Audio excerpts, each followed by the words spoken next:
Alô, amigos e amigas do Teatro Vila Velha, estamos aqui no palco principal do teatro, onde está montado o cenário de Casals, Picasso, Neruda, os três Pablos guerreiros contra o dragão da maldade.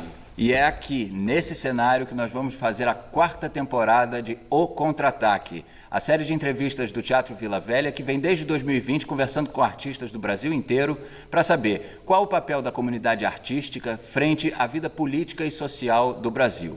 E essa temporada nós temos algumas novidades. São 2 convidados por episódio, sempre 2 personalidades públicas, uma da vida cultural e outra da vida política do país.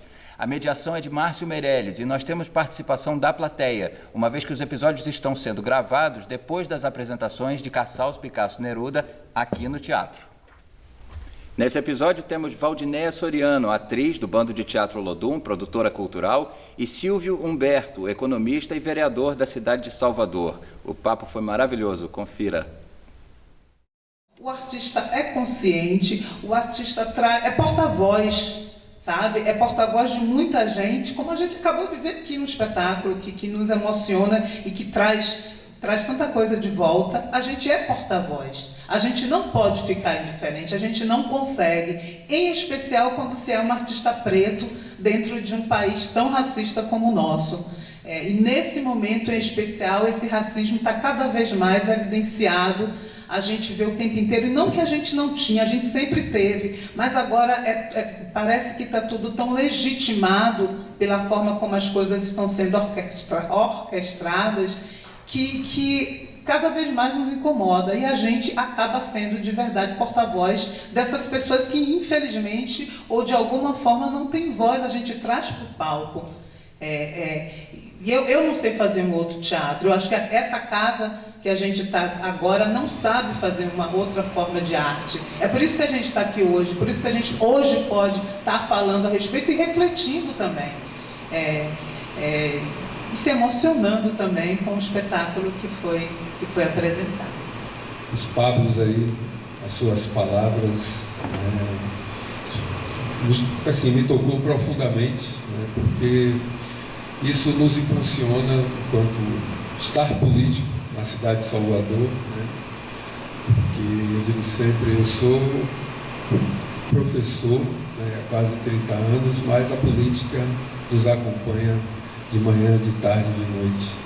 Então, ver o significado disso, perceber essa relação com a arte, e ver como isso brota nas ruas, e por algum tempo se tentou dissociar a arte, e eu que tenho uma formação que venho do movimento negro, não venho de uma formação partidária, mas a minha formação política foi o movimento negro que deu, tem me dado. E aí eu vejo essa expressão que foi trazida aqui, seja pela música, pela poesia, e aí lembra do hip hop, seja pela pintura, que não é para decorar um apartamento. E eu lembro, foi passando um filme, e lembrando de como a arte, a música foi importante para ampliar a consciência negra aqui na cidade. Eu lembro de não estar mais aqui, Itamar Tropicália, a gente gastava horas e horas para falar sobre o apartheid, denunciar o apartheid, e mostrar essa conexão com a própria África do Sul, falar do quanto o racismo estrutura as relações de poder aqui. E Itamar Tropicália vem com um brilhantismo, e diz assim: ei, levante a mão, tire o chapéu, liberte Mandela, nosso grande irmão. Então isso é de uma profundidade fantástica. O mostra, você fala da música, você está trazendo a poesia e está conscientizando. Então o nosso papel aqui, enquanto político, é conseguir juntar as pessoas. E saber que a gente não faz isso sozinhos. Só político sozinho não é nada. A política junta as pessoas. E estar nesse espaço político há 10 anos, partidário, porque eu sempre fiz política na minha vida, desde que eu tinha 17, 18 anos, mas enquanto político, o 3º mandato na cidade de Salvador, eu vejo o quanto é importante estarmos nesse espaço. o quanto é importante você inspirar outras pessoas para sair dessa ideia de que não presta, né, só vai gente ruim, né, todos aqueles estereótipos que são criados que nos afastam. E eu lembro de algo que você disse aqui, esse espaço de resistência, de perseverança, mas acima de tudo de fraternidade, de amor ao outro, né, que é com a arte você eleva.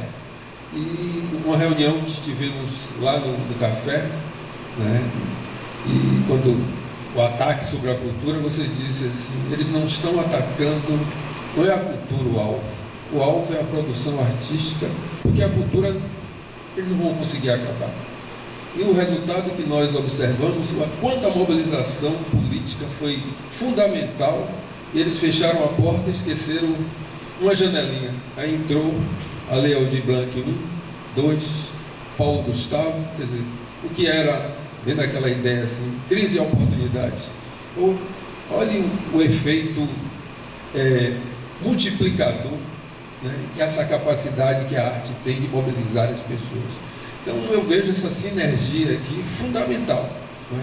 Agora a gente tem muita coisa para fazer ainda, né, porque o dia 2 está ali, né, e se a gente não tiver essa mobilização, se cada um não se importar, as pessoas, o que foi dito aqui, né, Guernica, né, tantas, Picasso, né, assim, tudo que veio aqui, que nos remete diariamente, né, e nos deixa o tempo todo assim incomodado, não há zona de conforto, né? E eu lembro de uma afro-americana, né, que ela diz o seguinte: quem luta por liberdade não descansa nunca. Então a gente tem luta, né? A gente tem que conjugar o verbo eu luto por lutas e nós vencemos. O que a gente pode esperar do legislativo? Como é que, porque assim, a gente pensa de maneira geral na mídia, tem que eleger o governador, tem que eleger o presidente, mas a gente está vendo que é o Congresso que está impulsionando também o que a gente está vivendo. Não é só um presidente que consegue fazer isso. Um presidente pode ser até deposto, como aconteceu com Dilma, pelo Congresso. Então a gente tem que pensar em que Congresso a gente quer, em que Congresso a gente elege, para que não se repitam essas coisas. Então, um pouco isso, Silvio. Essa é uma discussão bem interessante, que está sendo bem batida agora, né? Porque antes a gente tinha tanta sede de, quando terminou a ditadura, de eleger um presidente, que aí foi elegendo os presidentes, né? Como diria o povo, a cabeça da pulga esquecendo do resto. E ao esquecer do resto, aqueles que sabiam como é que a democracia representativa funciona, continuaram elegendo os deles. Eu lembro de Miguel Arraes falando com Tânia Bacelar, numa entrevista, né? Tânia, que foi uma das primeiras economistas da SUDENE. Eu sou professor da área de desenvolvimento socioeconômico na Universidade Estadual de Feira de Santana, e eu passei esse debate para os alunos. E ele faz uma pergunta bem simples para ela, diz assim: você sabe qual é a diferença entre... Sabe que a gente chegou ao governo, mas não chegou ao poder. Ela aí ficou pensando assim, tipo, pense sobre isso. Ela não teve uma resposta imediata, depois ele voltou, uma outra entrevista com ela, uma outra audiência com ela. Ela foi secretária de desenvolvimento, se não me engano, e foi secretária da Fazenda. E ele tornou a pergunta.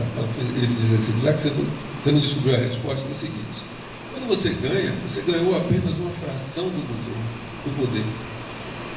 Porque quando você entra, a justiça está na mão das mesmas pessoas. Não é você que vai escolher os desembargadores.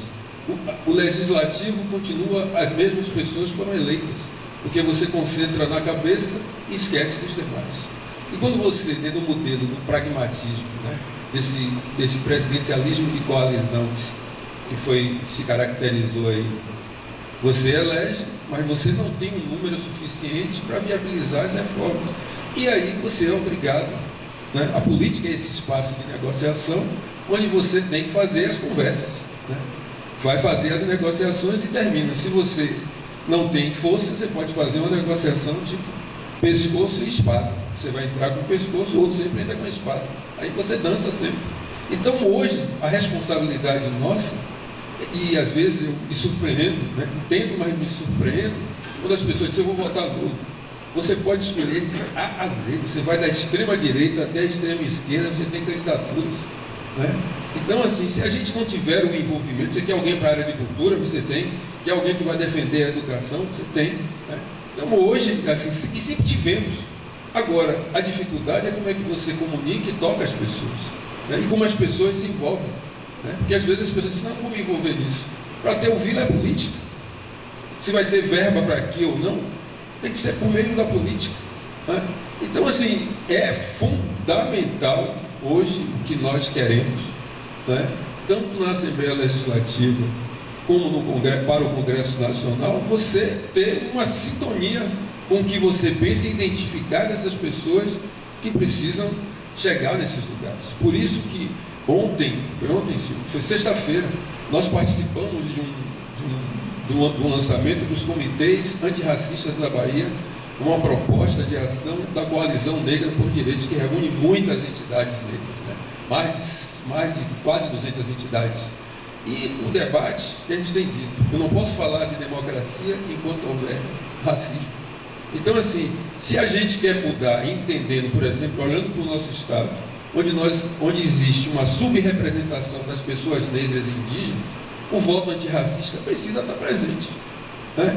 As pessoas não estão dizendo para escolher qualquer um pela cor, estou dizendo que você tem um debate, né, importante, que as pessoas precisam se posicionar, porque simplesmente voto para o governador ou voto para o presidente, isso não resolve, isso é insuficiente. A gente tem possibilidades, e não só quem é consciente, não dá só para ir lá depositar seu voto na urna e com argumento, eu fiz a minha parte. Aí vem, apagou o incêndio da floresta, meu caro beija-flor. Se não apagou, a gente tem problemas.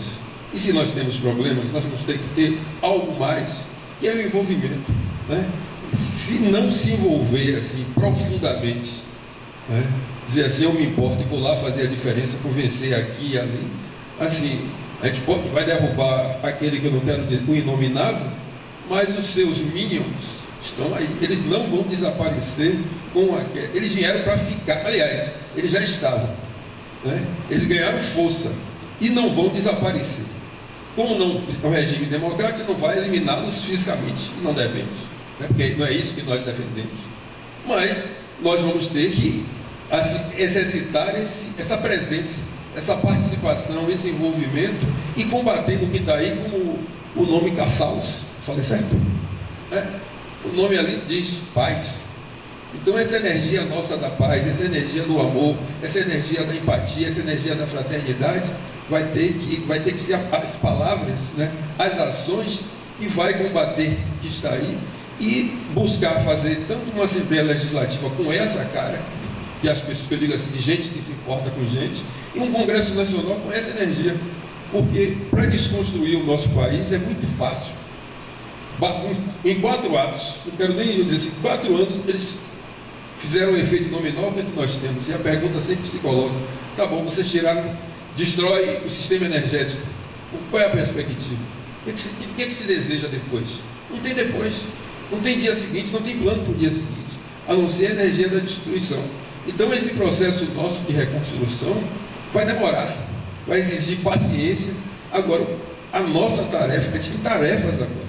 Eu entendo que a tarefa agora é escolher essas pessoas, e eu tenho dito, não há heróis e heroínas.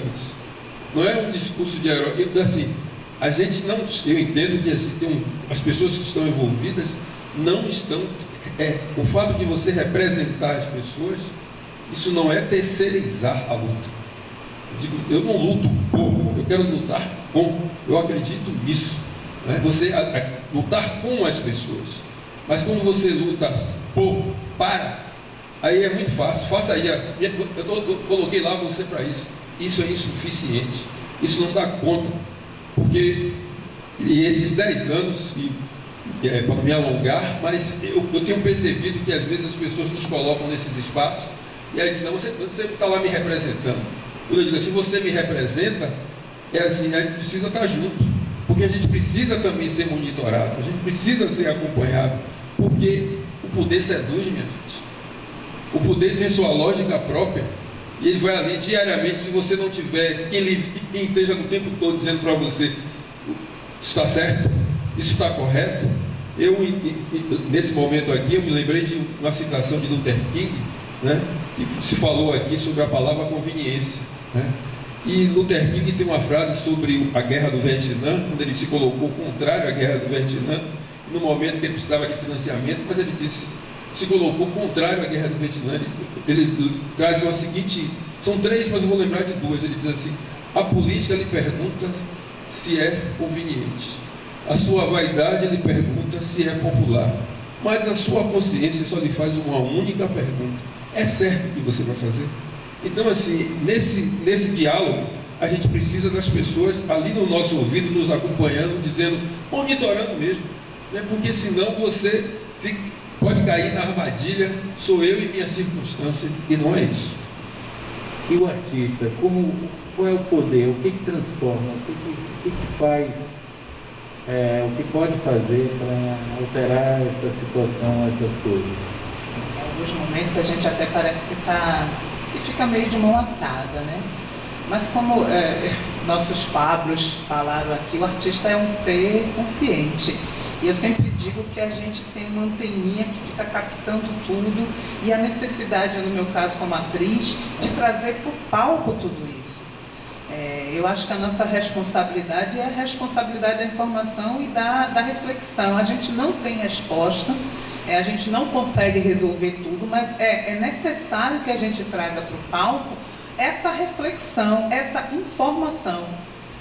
Eu acho que agora com Aldir Blanc, com essa, na verdade, a Paulo Gustavo Aldir Blanc, a gente vai ter mais uma oportunidade de estar refletindo em cima disso, seja com teatro, seja com audiovisual, o nosso compromisso enquanto, entre algumas aspas, essa denúncia com essa reflexão. Eu acho que é mais ou menos o nosso papel, sabe, Márcio? De estar perto, de estar antenado e de passar adiante. Às vezes, tem uma coisa que eu observo muito: o dia a dia, o corre de trabalho, da vida diária, doméstica, te tira dessa reflexão. E aí vem o nosso papel enquanto artista de trazer você para isso aqui, ó, isso está acontecendo, existe uma solução, faça a sua reflexão.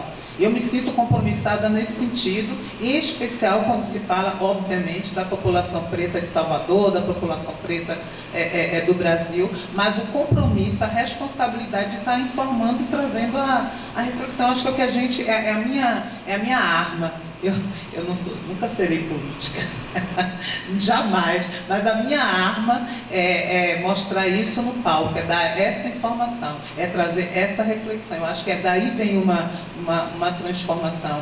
A gente, em 2009, a gente criou o fórum de performance, 2 fóruns, né, de performance negra, que era exatamente para isso. Era um fórum de reflexão, buscando uma transformação dentro das leis, buscando política afirmativa para o teatro negro, para a performance negra no Brasil. Eu acho que a gente fica antenado nesse sentido, não deixar passar. Quer seja com espetáculo, quer seja com fórum, quer seja com festival, que a gente possa abrir e trazer essa reflexão, dialogar junto com o público sobre isso. Eu acho que talvez é um caminho, sabe? O que o público pode fazer? Qual é o poder do público? Estando aqui onde nós estamos, nós podemos ser o povo que se traz. Para chegar lá fora, transbordar isso, incomodar, para sair da alienação do cotidiano, e as tarefas do cotidiano são pesadas, né, são diárias, e sair dessa alienação. Eu vejo assim. Eu gostaria de responder fazendo uma pergunta. Que público? Não em números, né? Mas de que público a gente está falando? O público somos todos nós, na verdade. Eu agora estou aqui, há poucos instantes estive aí, já que eu estava aqui, está ali, Valdemir estava ali, está aqui. Enfim, somos, como pedestres, né? Somos todos pedestres, mesmo dirigindo carros. Somos todos cidadãos, somos todos público, e a gente não pode ser um público passivo de tudo isso que está acontecendo. A gente não pode assistir de braços cruzados como se estivesse assistindo alguma coisa fora da gente. alheia a gente. A gente monta esse espetáculo, a gente atua nesse espetáculo do mundo, né? Boa tarde, meu nome é Ludmila e eu, enquanto público, queria que somos cidadãos. E, como ela disse, que ela não vai ser política. Ela já é nada, porque política é a arte da governança e é isso, é participar, é dar nossa... É ser gente, é servir e viver em sociedade, né? Então, para mim, o que eu posso dizer, o que nós podemos fazer e devemos fazer, né? Porque todos aqueles que querem a paz, têm a benevolência, né?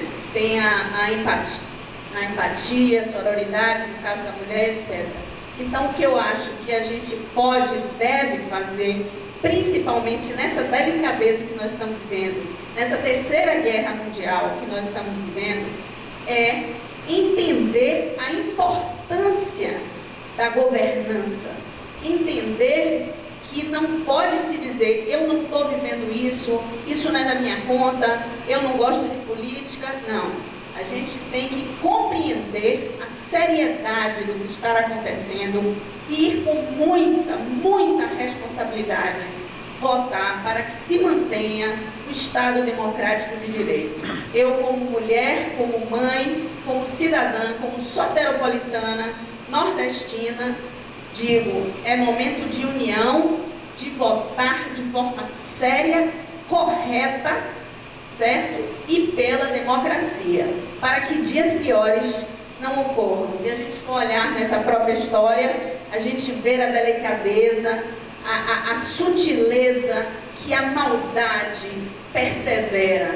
Então, se nós tivermos empatia, já é um grande começo para tudo isso. Muito obrigada. Já que eu sou público, eu quero falar também. Só para... É uma reflexão que você trouxe, que as pessoas trouxeram, que eu acho interessante, e eu gosto, assim, às vezes, de falar através dos poetas, né? Então, tem um poema de Eduardo Alves da Costa, que ele foi muito falado na época da ditadura, e que ele fala exatamente essa pergunta que foi jogada para cá: qual é o nosso papel enquanto cidadão? Então, eu vou dizer só um trechinho dele, que é um trechinho mais conhecido e foi atribuído a Mayakovsky, porque ele cita Mayakovsky no começo do poema. Ele fala assim: na primeira noite eles se aproximam e roubam uma flor do nosso jardim e não dizemos nada. Na segunda noite já não se escondem, pisam as nossas flores, né, pisam nosso jardim, matam nosso cão, não dizemos nada. Até que um dia, está acontecendo hoje no Brasil, o mais frágil deles invade sozinho a nossa casa, rouba-nos a luz e, conhecendo o nosso medo, arranca-nos a voz da garganta e já não podemos dizer nada. A cultura está sendo atacada por esse pensamento fascista que agora se desvela, que sempre existiu, mas que começa a ganhar texto, começa a ganhar imagens, começa a ganhar representação pictórica. Isso é uma ameaça muito grande que a gente precisa combater também com os nossos símbolos, com as nossas imagens, com os nossos poemas, com os nossos textos. Então, quando eles atacam os artistas, não é só para atacar as nossas obras e a nossa produção artística, é para atacar a representatividade que artistas trazem para a cena, a representatividade que as imagens que nós construímos trazem de um outro tipo de pensamento, de um outro tipo de ideia, de outros modelos de vida diferentes dessa violência que eles estão querendo implementar como uma cultura subterrânea nas almas perdidas e raptadas por essa violência e essa intolerância. Então, eu penso isso, além de elegermos pessoas importantes que nos representem, além de elegermos o presidente, elegermos os governadores, congressistas, etc., nós temos uma tarefa muito grande que cabe a nós todos, o público, né? Como foi dito aqui, nós temos um debate cultural muito importante para fazer com o nosso vizinho, com os nossos amigos, nossos familiares e conosco mesmos também, já foi lembrado aqui, porque às vezes isso está dentro de cada um de nós. Esse surgimento dessa cultura de violência existe em todos os lugares, né? Então, E aí, só para concluir, para te passar, eu gosto sempre de lembrar do Ministério de Juca e Gil, que tinha uma afirmação muito importante da cultura brasileira em todos os lugares, produzida por todas as pessoas, com recursos destinados à produção cultural em todos os lugares do Brasil, buscando nas periferias, nos sertões, nos interiores mais remotos, buscando esses lugares para reconhecer os mestres de cultura popular, para reconhecer as manifestações populares. Isso é muito importante. Quando a gente fala de Ministério da Cultura, não se trata só de dinheiro para as grandes produções, não se trata de dinheiro para fazer filme, isso também, mas cultura está muito acima disso. Boa tarde, meu nome é Daniele Canedo. Queria começar agradecendo ao teatro por esse espetáculo, a toda a equipe envolvida, porque foi tão impactante que eu acho que nós não conseguimos nem levantar no final, de tão assim emocionados que ainda estávamos com o que tínhamos acabado de ver. Foi uma coisa de saculejar mesmo, assim, de fazer a gente pensar o que é um artista, para que serve o artista e o que nós vamos fazer esse ano tão difícil com a nossa arte. Eu acho a pergunta do companheiro aqui muito boa, e quando ele pergunta o que é o público, que público é esse, para que público nós estamos falando, a gente tem que pensar para parar mesmo, parar para pensar sobre isso, porque se a gente perguntar hoje aqui quantas pessoas estão vindo no teatro pela primeira vez, provavelmente pouquíssimas pessoas, porque nós costumamos falar para nós mesmos. A nossa bolha está muito bem fechada em nós mesmos. Eu lembro de uma música do Skank que fala, né, que a nossa indignação é uma mosca sem asa que não ultrapassa a janela das nossas casas. Muitas vezes os nossos discursos não chegam na população geral. A população geral está ouvindo João Gomes, está ouvindo todos os sertanejos que estão ligados aí, não necessariamente esse artista que eu citei, mas muitos outros, a todo um sistema que faz cada vez mais a gente estar inserido no modo de produção capitalista, comendo carne, fazendo as mesmas coisas que servem ao sistema que foi dito aí. E quando Picasso diz que teria tirado seus olhos, né, para não ver, ou quando o casal resolve fechar as janelas da sua casa e silenciar o seu violino, eu acho que hoje nós não podemos mais fazer isso. Não podemos silenciar os nossos violinos, não podemos fechar as janelas das nossas casas. A gente precisa falar com outro tom de voz, com outro discurso, a gente precisa usar as redes sociais para a gente chegar, e tudo que a gente tiver, as esquinas, né, as nossas ruas, os nossos condomínios, onde for, para poder trazer mais gente para perto, para ouvir e ver esse tipo de coisa aqui. O elemento de resistência que a comunidade usou e usa até hoje é justamente a arte. Então, o artista, ele é um ator político, sim, e enquanto ator político ele tem um alcance muito grande, e por isso, naturalmente, ele tem uma responsabilidade essencial para a formação e para a tomada de consciência e, a partir daí, da tomada de postura do povo. Então, a arte é o grande elemento hoje que eu acho que pode chegar, e não é à toa que atacam a arte e atacam o artista. E é justamente por isso, e eu me lembro o Neruda perguntando, né, por que me atacam? Por quê? Porque sabem qual é o poder transformador que a arte tem. Então eu acho que a arte é o grande elemento mobilizador do cidadão, do ser humano. Então, gente, pedir licença para vocês, vou falar só 5 palavrinhas aqui. Abaixo a redeglobalização da cultura. Assim, eu agradecer mais uma vez essa oportunidade. Eu acho que são esses espaços assim que a gente, no final de tarde, de domingo, né, a gente consegue fazer diálogos. Né? Eu acho que a gente está no processo de construir pontes. Né? Eu gosto de conjugar o verbo, Daniela, você também conjuga, aquele verbo esperançar. Né? E por mais que a gente perceba que parece que não está chegando, minha gente. Porque eu tenho repetido isso. Eu participei em 2019 de um seminário dentro do Coalizão Negra por Direitos, e duas ativistas, né, do Vidas Negras Importam, que estavam contribuindo com o debate.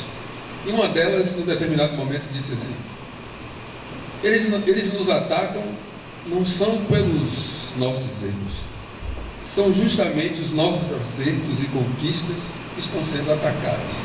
Então, assim, na medida que a gente vai avançando em direção e saindo, alcançando o popular, né, e às vezes a gente precisa saber até que ponto isso não está chegando, né? Basta ver o fenômeno Anitta. No dia que ela resolveu dizer assim, meu lado é esse, isso tem um impacto, né? Então, assim, e a gente está falando de alguém que é consciente, que às vezes as pessoas acham que ela é um empreendedor, pode criticar, mas assim, ela tem foco, sabe o que está fazendo, né? Sabe usar muito bem o estereótipo que é criado sobre ela, isso na minha visão. Então, assim, eu acho que o que a gente precisa é essa linguagem, né? Encontrar a linguagem que toque o outro, né? A gente está precisando tocar o coração, e tem que ser a arte. O hip hop, né, tem essa capacidade. Eu vi aqui a mobilização do Vila Dança do hip hop, né, na época, quando você consegue trazer essa juventude. Então, assim, eu acho que o que a gente está precisando, às vezes, além da bolha, a gente olhar para o outro lado.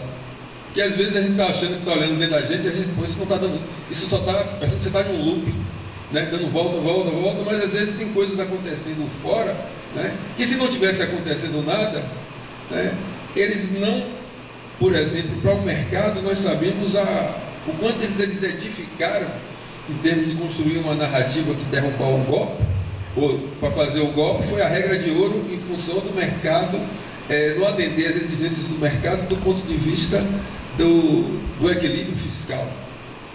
O pacote de bondades com 40 bilhões jogou isso tudo para fora, né? Jogou para cima, mas porque ele sabia que precisava atacar um elemento fundamental nisso, que era a forma de trazer as pessoas, o povo, né? Porque as pessoas estão com fome, né? Estão assim, em processo inflacionário. Então, assim, eu acho que a gente está no debate, Márcio, né, Val, assim, esse debate das narrativas, e por isso que é fundamental a gente disputar as esquinas, né? Porque as encruzilhadas já sabem que já tem dono, então ali já está, né? Mas eu acho que disputar essas esquinas, disputar as conversas, preciso, na roda da capoeira, no terreiro que eu vim aqui, eu estava há pouco, lá em Fazenda Grande. Então eu acho que a gente vai ter que, como diria Lázaro, mexa-se, né? A gente vai ter que se mexer, né? Porque quem tem esse nível de consciência para alcançar os outros públicos, nessa eleição não tem lugar para omissão, não tem lugar para ficar, eu fiquei em cima do muro, eu fiz a minha parte, não. A gente precisa, porque a gente já viu qual o resultado quando o exemplo do só fazer a minha parte, eu não vou me meter nisso, olha o resultado, né? Então eu acho que a gente tem chance, tem possibilidades, a gente precisa disputar também o governo que aí vai chegar, né? Porque se a gente não disputar esse lugar, vai acontecer de novo a mesma coisa. A gente empurra o carro na hora que o carro está precisando pegar. Quando o carro pega, aqueles que estão lá em cima esperando o carro chegar, entram e novamente são os interesses do mercado, os interesses privatistas, são os interesses do dinheiro gerando dinheiro, né, da alta finança, que vai novamente continuar governando. Então a gente precisa fazer essa inversão dessa lógica e entender fundamentalmente que de um lado tem aqueles que defendem a democracia, defendem valores civilizatórios, e do outro lado tem uma barbárie, né? Que não é nem a barbárie dos chamados vikings lá, que era uma outra coisa. Eu acho que é essa barbárie aqui que não considera o outro, né? Que prefere as armas a livros. Então isso já dá muito para a gente entender quem são essas pessoas. Então, o que a gente vai ter que fazer, a gente vai ter que se juntar, fazer esse grande aquilombamento, são espaços como esse, né? A possibilidade é reunir com 5, conversa com 5, né? Fazer esse efeito multiplicador. Eu acredito nisso, acredito na força que tem a política, a força que tem a gente mobilizado, né?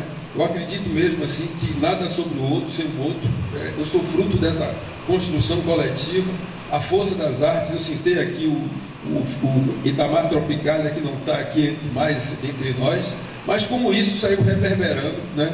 E até assim, como as pessoas foram se conscientizando a partir dessas músicas, né? Das músicas sobretudo dos blocos afro, como isso deu um boom, e como isso precisa assim, essa volta, essa necessidade, que eu diria que a gente tem muitas chances, né?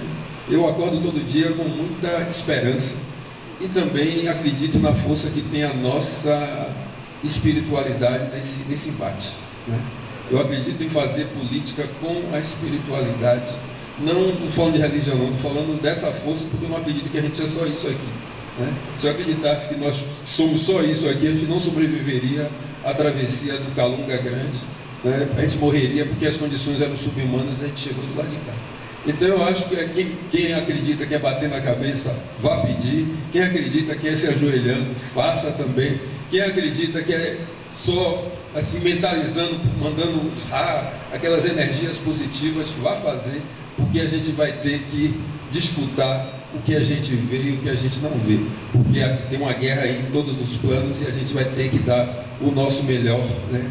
E é por isso que eu acredito nesse poder, desse monossílabo chamado fé, mas fé do que a gente diz assim, nesse o que virá, né? Aquilo que Gonzaguinha falava, né? Aquilo que a arte traduziu dizendo assim, a gente vai precisar ser um rio de gente, né? Então eu acredito nesse rio de gente, sabendo a hora, né? Não vai esperar, a gente vai ter que fazer a hora, e nossa hora é agora, é a hora da igualdade para valer, é a hora, né, daquilo que diria os revoltosos de Búzios em 1798, que voltam agora com tanta força, né? Dizendo, olha, vai ser povo baiense, né? Vai ser chegado esse dia, né, da igualdade, o dia que seremos todos irmãos e irmãs, né?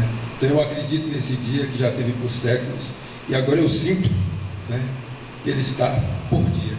Então vamos lá fazer o que virá, como diria Gonzaguinha. É isso, Márcio. Agradecer a Márcio e agradecer a todos vocês, todos e todas, a esse elenco incrível, por essa tarde de reflexão. A gente está passando por tanta dureza, são tantas lágrimas.